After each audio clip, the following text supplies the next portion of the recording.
the society tends to teach us one thing. Well, actually tends to teach so many things, but one thing I like to focus on for the next 10 minutes. And that is that one should satisfy one's desires. And satisfying one's desires is therefore considered very important, not only important, but sacred. So to satisfy one's desires is what the society teaches. However, there are different types of desires. As a matter of fact, the material desire, which is a selfish, possessive desire, is the desire that I propose should rather be ignored. Should rather be ignored. Now, I'd just like to define this term real quick. This material desire is also known as kama. And kama means this selfish, possessive desire. In other words, I become possessive over something. I develop interest in something or someone and become possessive. This is called kama. And what is it that one's possessively attracted about this thing? It's the interest of personal gratification. Personal gratification.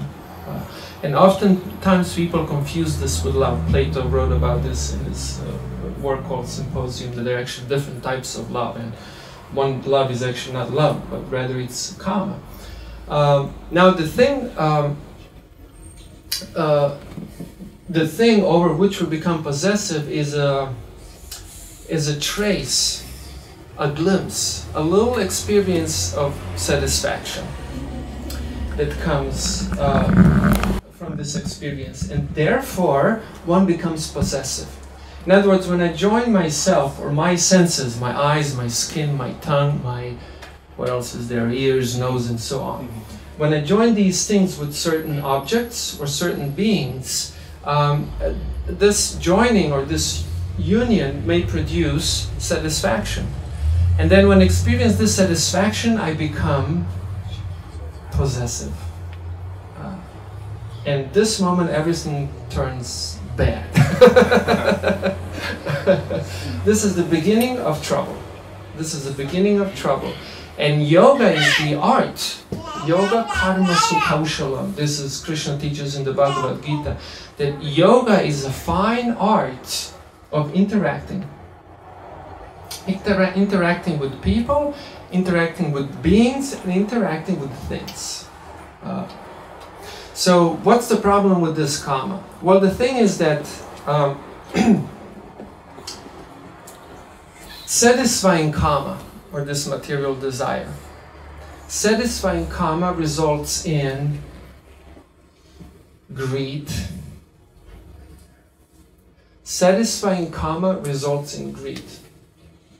And greed is not a good thing. Basically means you want more of it. And greed knows no limits. And therefore one can never actually satisfy this desire. And the analogy is given that of the fire. Fire burns and says, give me more fuel, more fuel, more fuel. each scratch, give me more fuel. Then more fuel you place into the fire gets bigger. The fire, unlike a civilized human being, doesn't say thank you, but says, give me more. It wants more.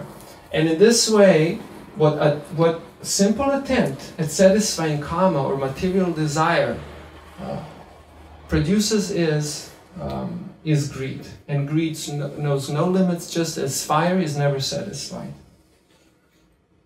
Never satisfied. And what if you don't satisfy kama? Okay, so satisfying kama, bad thing, doesn't work. But what if you don't satisfy kama? What happens then? Frustration. And anger is a symptom of frustration. So if you satisfy kama, it's a bad thing. If you don't satisfy it, again, you're in a bad situation. Because frustration of desire, and only this type of desire called kama, which in English we don't even have a word for it. So I have to thoroughly explain it, describe it, and even a few words that are said about it is not enough. So this possessive desire, if it's not satisfied, The frustration of it results in anger. And when we're angry, we're totally not happy. And we do stupid things. Kama esha, krodha esha. Rajaguna, oh no, what is it? Dhyayato vishyan pumsa sangasteshu pajate sangan sanjate kama krodha vijate. From kama comes krodha. Krodha means this anger. Krodha bhavati sammoha. Samohat smriti vibhrama, smriti brahmshat buddhinasha pranashati. These are two mantras that describe this process. And then when anger takes place, this anger out of frustration, then there's a loss of memory, loss of deliberation. And that's when we do stupid things. And this anger can run kind of on a surface level. So we temporarily, quickly do stupid things and return back to, like, I don't know, crash a window of a car, like I saw one guy do it outside here. Threw a rock in the windshield, broke the windshield, and took off. But there's other type of anger too, like deeply based, solid anger. Just like sitting there nicely, fat and nurtured. Nurtured by what? By our kama, or this material desire, possessive desire, which we're never taught about in school.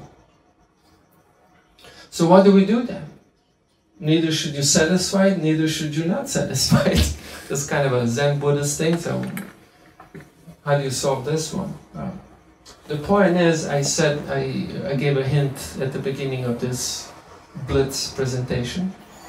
That is that kama should be ignored. Kama's best to be ignored. But we have to be educated to recognize this kama, unlike what the society tends to tell us. You know, every billboard, every commercial, everything is desire, desire, desire. And satisfy desire, that is your religion. That's the most sacred thing, to satisfy your desire. Total catastrophe. Personal and collective. So the kama is best to be ignored. So therefore one is advised by Krishna from this ancient solid yoga community that do not develop this kama. And if you already have developed it, then try to ignore it. Because just like fire, if you feed it, it just grows bigger. And if you don't feed it, then you get frustrated. And I've been a monk for about 20 so years. And in due course of these 20 years, I trained up a lot of new monks, and they all have a lot of anger first when they come. A lot of anger.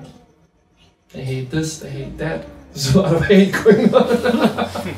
And that's okay, I know that's good. Because why it's good? Because I know at this point they're trying to ignore kama. And this is just springing back in this frustration. But as they continue to ignore this fire goes out. Down and then out. And then they become so satisfied and happy and situated. Like that. So that is the message, unlike the message that's stated on the billboards and wherever you look. You know, even our parents, society, school, I mean, everyone's teaching this everywhere, wherever you look. But it's not a cool thing. Yehi samsparshaja boga dukkha yona evate adyantavanta kanteya nateshu ramate buddha. Buddhi means intelligence, and Buddha means one whose intelligence has been awoken. So once your intelligence is awake, then such persons do not attempt to satisfy kama. This is a little teaching from the Bhagavad Gita.